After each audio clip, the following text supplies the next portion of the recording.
In this video, we're going to start Chapter 9, and Chapter 9 is on thermochemistry.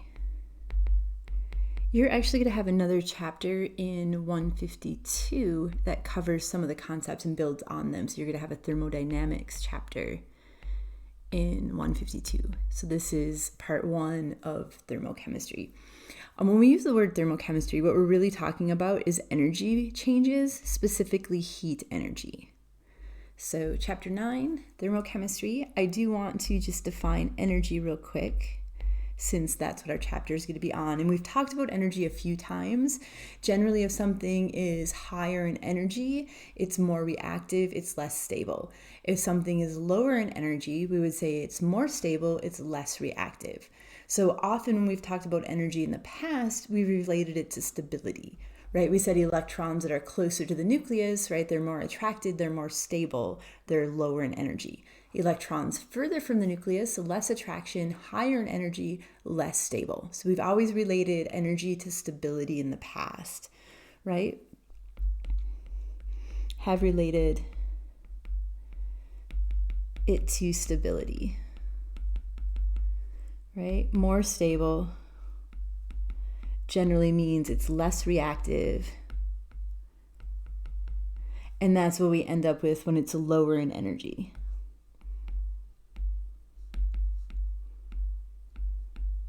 And then the opposite of all of those is something is higher in energy, it's less stable, it's more reactive. So higher in energy, sorry, these are written in a slightly different order. More reactive, less stable.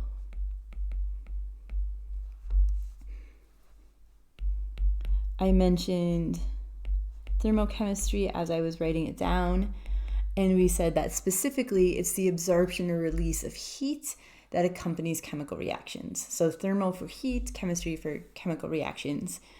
So our definition here, the absorption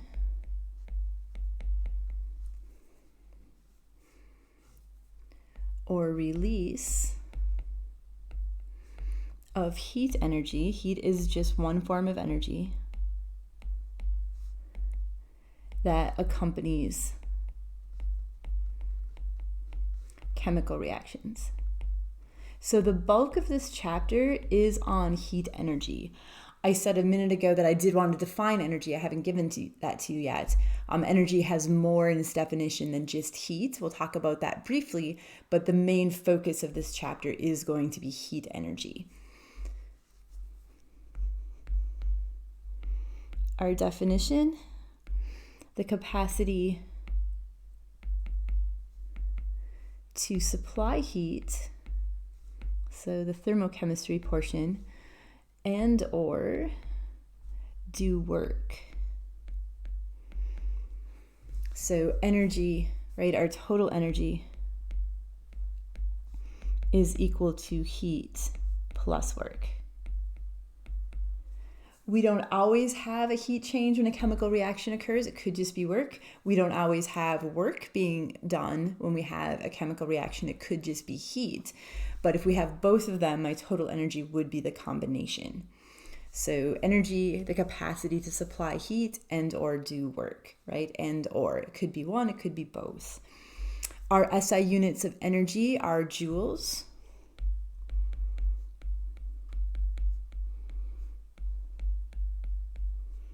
Capital J. And then all of our metric system units apply. A kilojoule is often how we're going to express it, right? 1,000 joules in a kilojoule. If I was to break down a joule is a derived unit, right? It wasn't one of my 7 fundamental units, and it's defined as a kilogram, which was my SI unit for mass, multiplied by a meter squared, so length unit squared, over a second squared. So again, if we were to take a joule and then break it down, again, it's a derived unit, this is what it would come out to.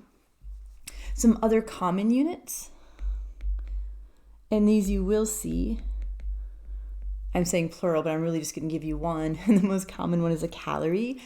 Be really careful how you write this. I'm going to write it with a lowercase c, and that's really important. Because if I give it a capital C, it actually means something different. So 1 calorie, lowercase c, is equal to 4.184 joules. And this is actually an exact conversion, right? We said usually between systems of measurements, they're measured, but there were a couple exceptions. One that we've had already was the conversion between centimeters and inches, right? We said that conversion was exact. This one is also. So this is an exact unit. If I was to make that a capital C, it's actually equal to 1,000 lowercase calories. And we know that there's 1,000 in a kilo, so we could say it's 1 kilocalorie. So be really careful. If it's a lowercase c, it has a certain size. If it has a capital C, it's 1,000 times larger. So just be really careful, right? We could also say that's equal to 4.184 kilojoules. So just again, be really careful on your capitalization on a calorie. A calorie is defined as the amount of energy that it takes to raise 1 gram of water by 1 degree Celsius. I am going to write that down. So it's basically the amount of energy we need to raise, I'm just abbreviating here, 1 gram of water by 1 degree Celsius. The food, right, if we say like this has 100 calories in it, that is the capital C version. So if we say, my soda has 100 calories in it, that's actually 100 kilocalories, or 4.184 times 100, right, kilojoules. We will see this unit, so please be familiar with both joules and calories. Another way that we can subdivide energy, we can look at it as kinetic versus potential.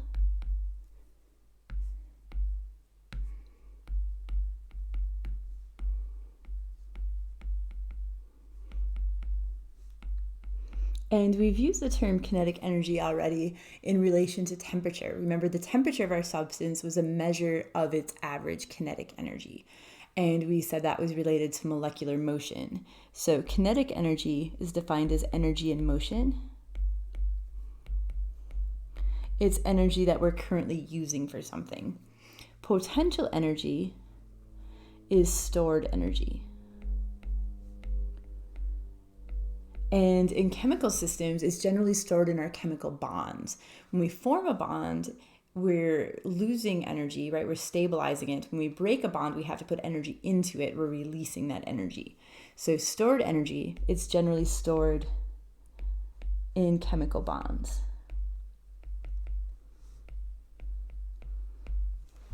An example is if you have propane. Propane is C3H8, right? And it's in a tank, right?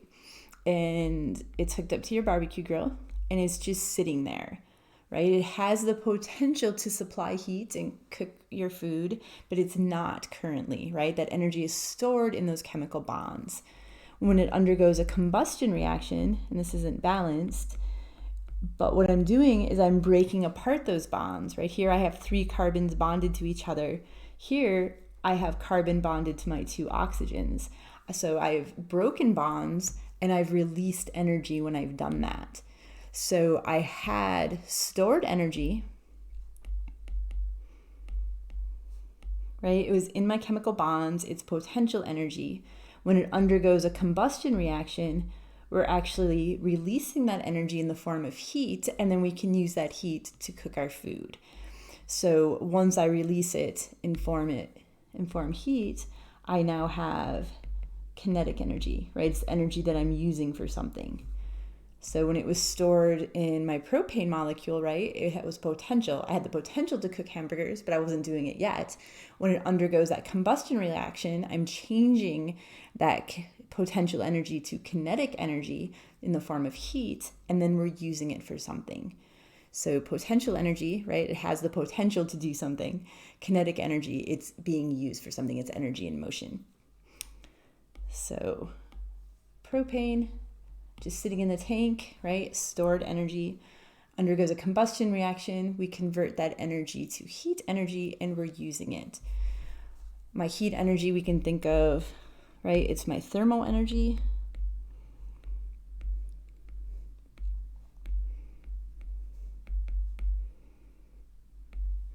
And then my chemical energy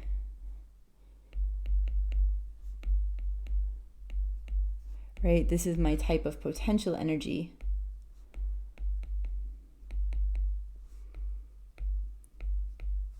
In which the chemical bonds act as that storage medium.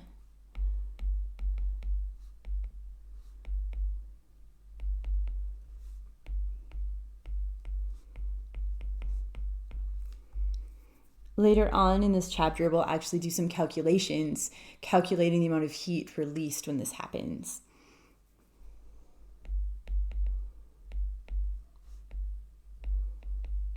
So right now it's just kind of being familiar with some of the terms. If I say chemical energy, what am I talking about? Thermal energy, what am I talking about? That sort of thing. So just kind of reviewing here before I make it even more complicated, right? This chapter is on thermochemistry, technically heat. We know that energy is related to stability. So if something's high in energy, it's less stable, more reactive. If something's lower in energy, it's more stable, less reactive. I do have a definition here where heat is not the only factor that contributes to total energy, right? Work, it could also be a factor, and we will come back and talk more about this. My SI unit is a joule. Do know the relationship between calories and joules. Also know the definition of a calorie, right? The amount of heat that I need to raise 1 gram of water by 1 degree Celsius. We will see this come back up in a subsequent video. And then kinetic versus potential, also thermal versus chemical energy, right? I'm taking chemical energy, which is potential, converting it to thermal energy in this reaction. I do want to add our first law of thermodynamics, which is really just reworded version of the law of energy conservation. So I'm going to include them together.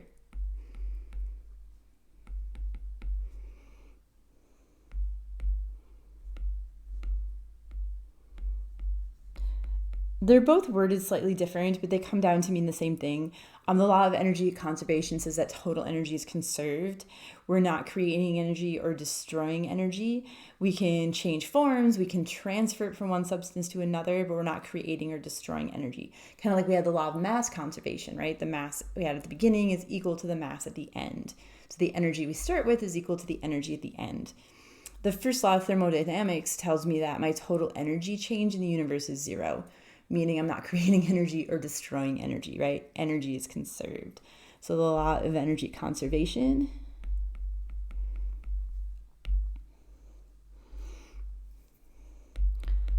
total energy remains constant.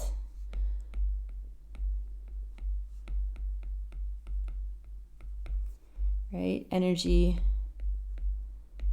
is neither created nor destroyed in a chemical reaction. Right? We can transfer it from one substance to another. We can transform it from one form to another, but we can't just pull it out of thin air or have it just disappear. So it can be transferred between substances.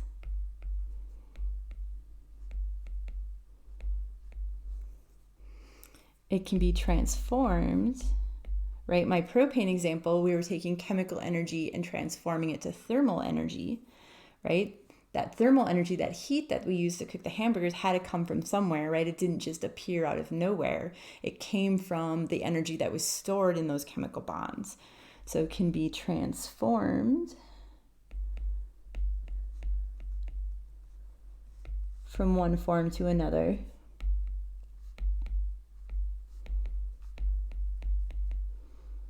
But we can't destroy it or create it.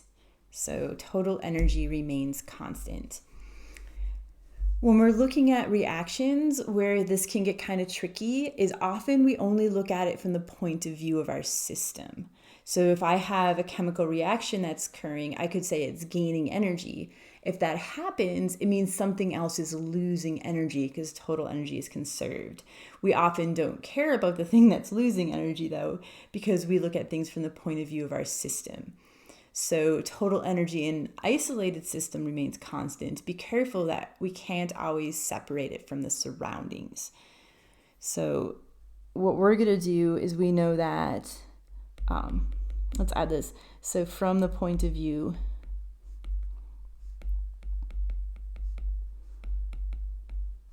of the system, again, that means if the system gains energy, right?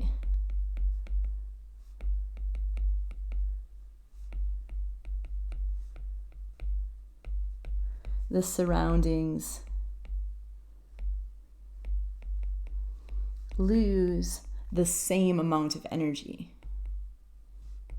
right? They're not losing more energy. They're not losing less energy, right? Total energy is constant. Since total energy is constant, any energy gained by the system must be lost by the surroundings in an equal amount. And then, of course, the opposite is true. If the surroundings, we should actually, if we stay with the system, if the system loses energy, the surroundings gain the energy.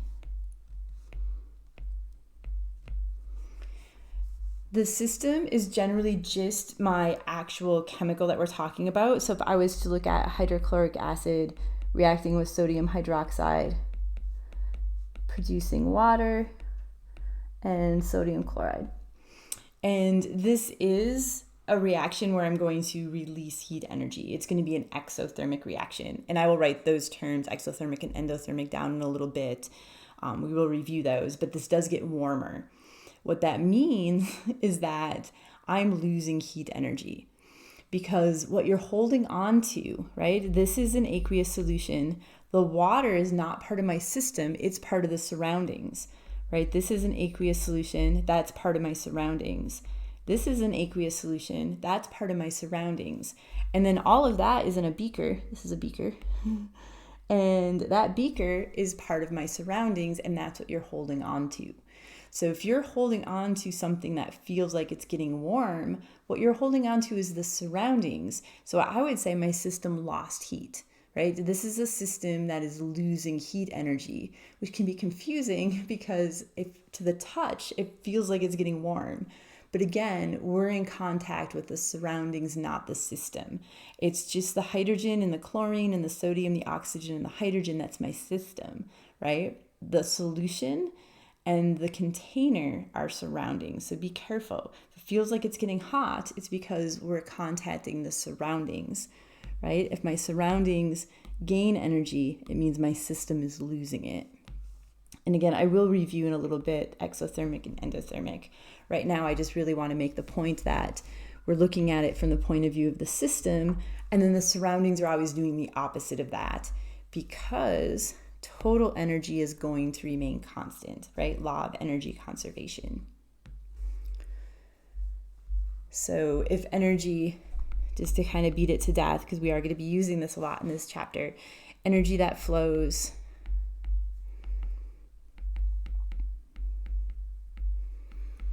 from the system to the surroundings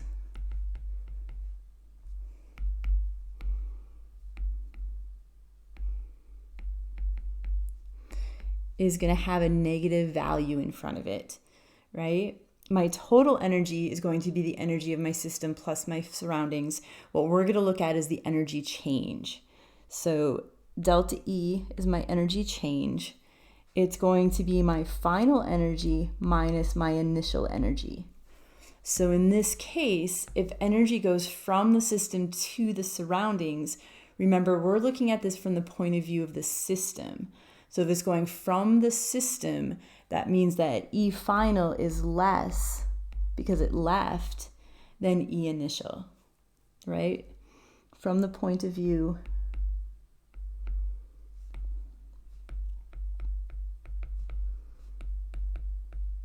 of the system, This is the energy change for the system. So if energy flows from the system, it's leaving. So my final is less than my initial. It's going to come out to be a negative value. We saw this a little bit in chapter 3 when we were talking about electron affinity energy, right? We said that larger negative values meant that it was more stable, right? It's releasing more energy.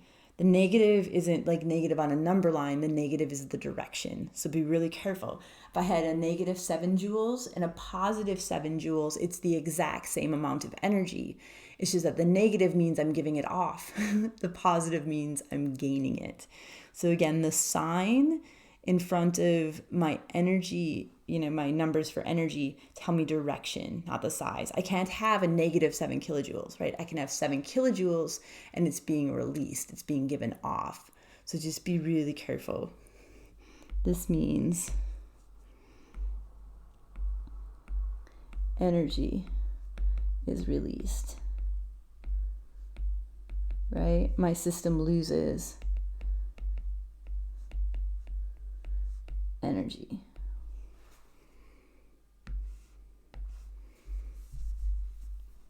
And then the opposite, energy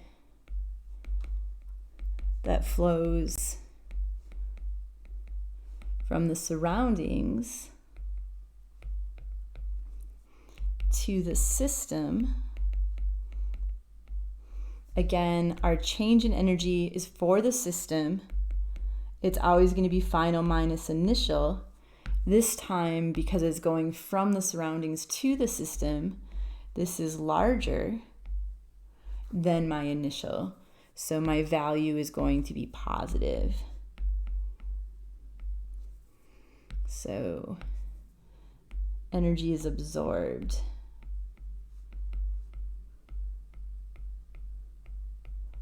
Right? System gains energy.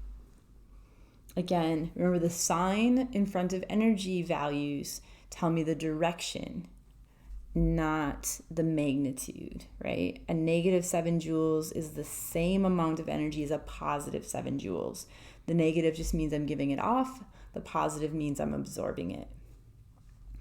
If there isn't energy entering or leaving, then my change in energy is 0, right? If there's no energy transfer, delta E is equal to 0 because my E final is equal to my E initial.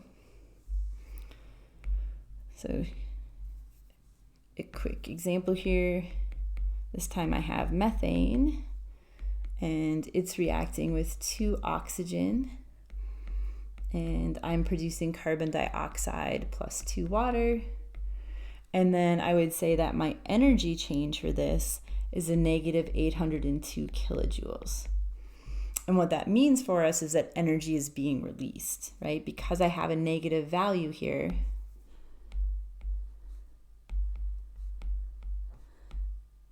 so energy is released. My system is losing energy, my surroundings are gaining energy. The surroundings are going to get warmer, right? There's a transfer of energy to the surroundings.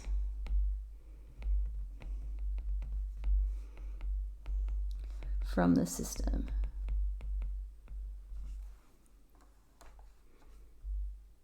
So a transfer of energy from the surroundings to the system.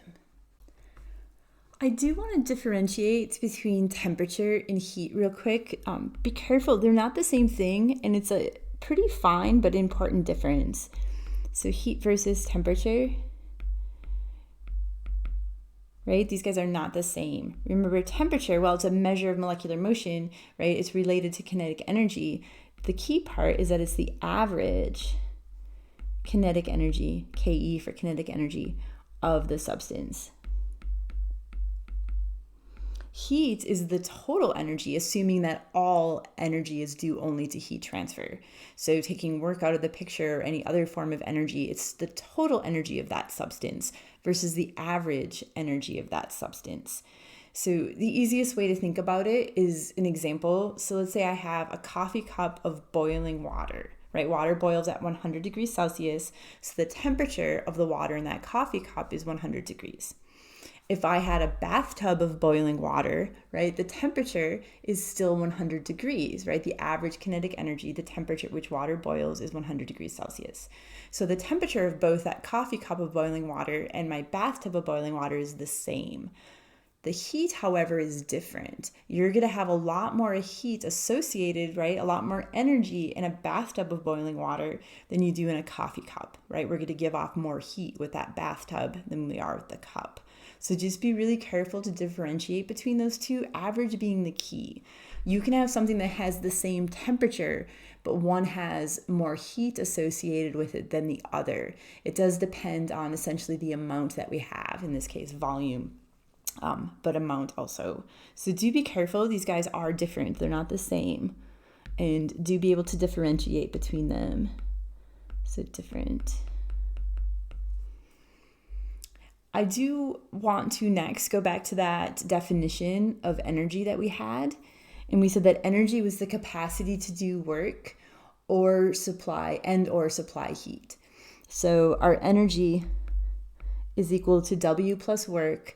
And then we're going to use Q to represent heat transfer. So this is going to be work. And this is going to be heat transferred. Again, remember, it's from the point of the system. So if we have a negative value for Q, heat is released from the system, right? It goes towards the surroundings.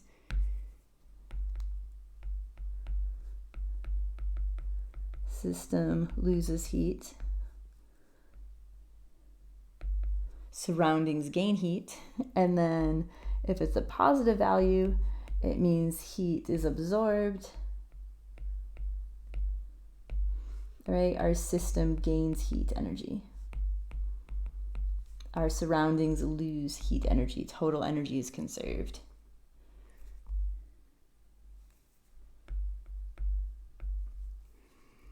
So heat transfer, we're going to represent that with the letter Q. And then work. The type of work that we do in chemical systems is called expansion work or pressure volume work. So expansion, also called pressure volume or PV work.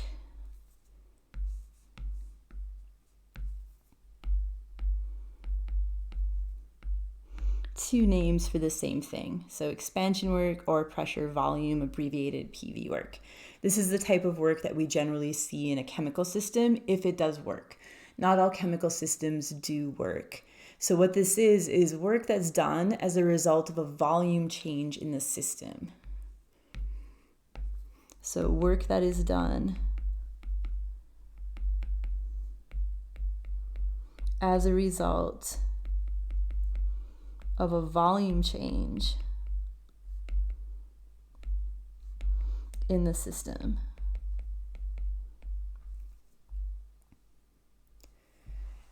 So essentially, if our system is expanding, right, if our volume is getting larger, our system's expanding, it's going to do work. If our system contracts, work is being done on the system, right? So our surroundings are doing the work. It's generally because gases, right? Gases can expand and contract. This only generally applies if we have moles of gas that we're looking at. So back to that propane example, if I had C3H8, and this is in the form of a gas, and I'm going to balance it this time, I have 5 moles of oxygen gas, and that's producing 4 moles of water, which is a gas at the temperature that this is occurring at. and then 3 carbon dioxide, which is also a gas.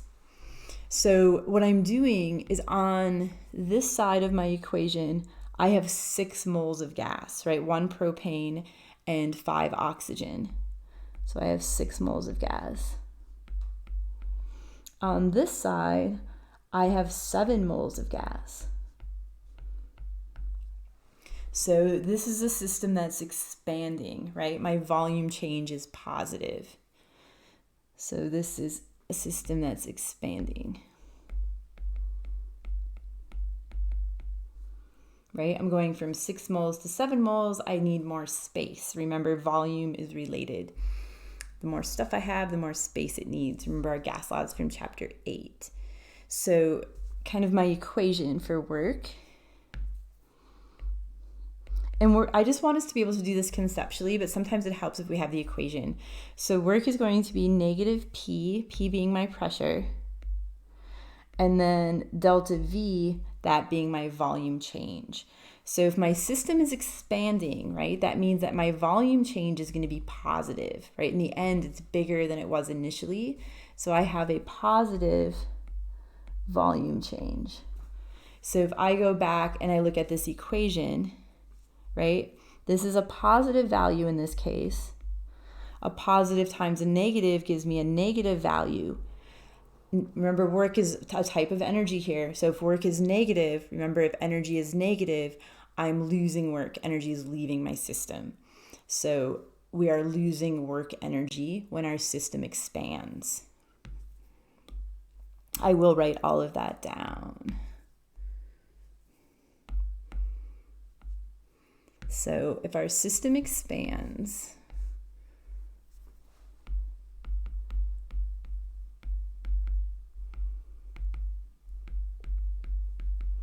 right? If it's expanding, that means I have a positive volume change.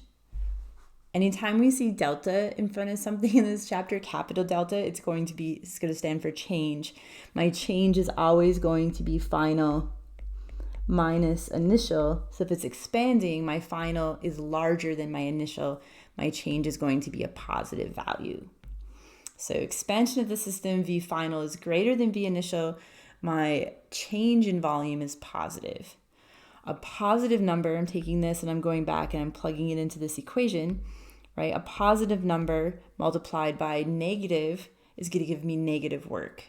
So if my system's expanding, work is negative. Remember, work is a form of energy. If energy is negative, I'm losing it, right? I'm releasing it. So I lose work energy. We could say my system is doing work.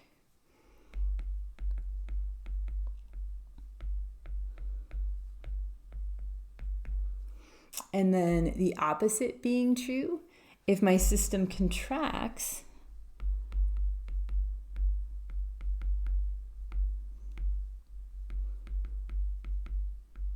right, it's getting smaller, so V final is a smaller number than V initial, so my change in volume is going to be negative, right? I'm subtracting a bigger number from that smaller number. If I take that negative and go back up to this equation here, a negative multiplied by a negative is going to give me a positive value for work. So work is positive.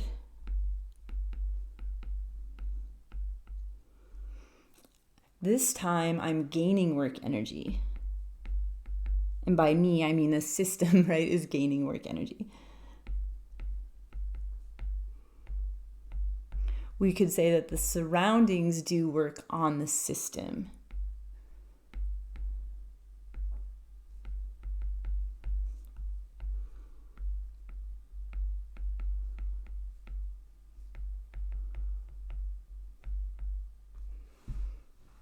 So if I'm expanding, right, my change in volume is going to be positive. A positive, we go back up to this equation, a positive times a negative gives me a negative value. So work is negative, it means I'm losing work energy, the system is doing the work. If I'm contracting, I have a negative value for my volume change, right? My volume is getting smaller. a negative times a negative gives me a positive, so work energy is positive, right? I'm gaining work energy. We would say the surroundings are doing work on the system. A typical question that I could ask is is total energy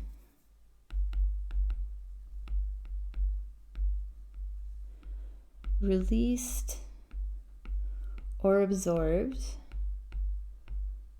Basically, is it a negative sign or a positive sign, right? What's the value on my total energy for a reaction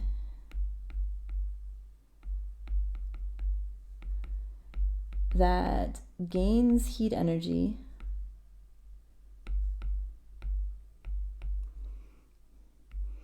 and has a volume change that is a negative 1.12 liters. So what we're doing is we're just going to reason through the signs on this equation, right? We know that total energy is equal to work plus heat transferred. And this problem is telling me that it's gaining heat energy. Remember, if something gains heat energy, that means that Q is a positive value, right? If it loses heat, it's a negative value. If it gains heat, it's a positive value. I know that delta V, right, my volume change is negative. I know that work is equal to negative P times delta V. So if this is negative, a negative times a negative gives me a positive value for work. A positive plus a positive is a positive value. So since, that should be an E. Since my heat is positive, since my energy change is positive, it is absorbed, right? Absorbed being my answer. So it's really just kind of reasoning through it. We could ask another type of question. Sorry for all the color changes here. I have a particular reaction that has a total energy change of a negative 186.0 kilojoules per mole. And then our question is, if the reaction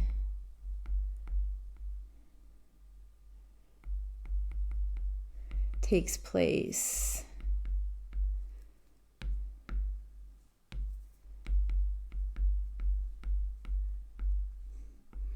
at constant pressure and the volume is compressed,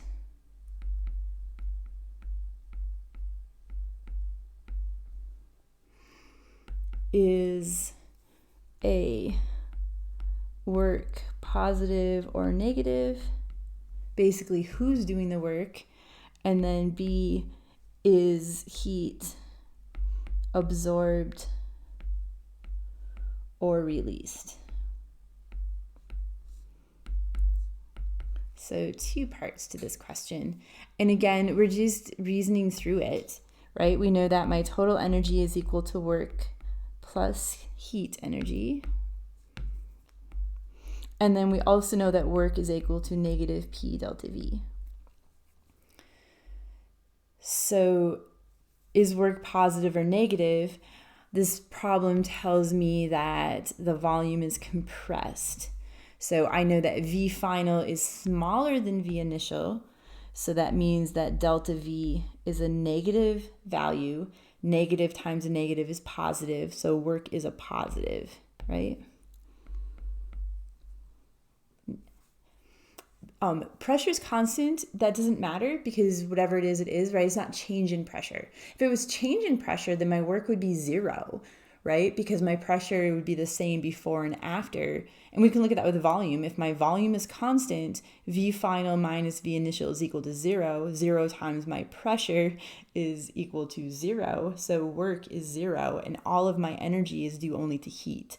And we can look at that. So pressure being constant, that doesn't really matter because it's not delta P, it's just P. So good, we want it to be constant. So we can just really ignore that pressure component to the problem.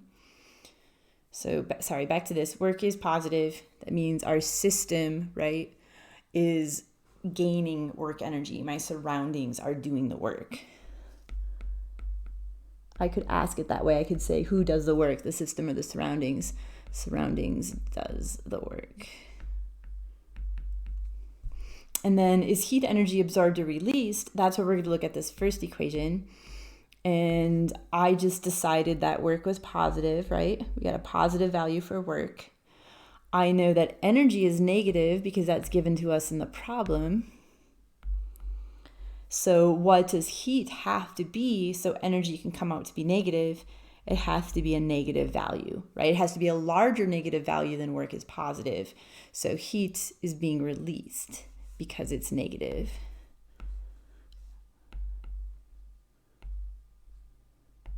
So released.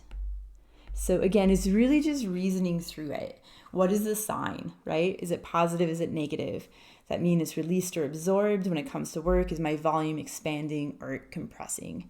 So please, be familiar with these parts. So not all chemical reactions actually involve work. If we're at constant volume, right? If our volume is not changing, right? If our volume is constant, V final is equal to V initial. So my change in volume is equal to 0. And I kind of talked through this a few minutes ago. If my change in volume is 0, then work is 0, right? Work is going to be equal to the negative of whatever my pressure changes times 0. Anything times 0 is 0. So there is no work being done. If there's no work, then my total energy change is due only to heat transfer. And this is fairly common. We don't always have work, right? We're only going to have work in our chemical systems. I shouldn't say only, but the most common type of work is going to be pressure volume work. There's no volume change, there's no work being done, and then total energy is due only to heat transfer. And that's what the bulk of this chapter is going to be talking about, right? Thermochemistry means the heat that's absorbed or released when chemical reactions occur.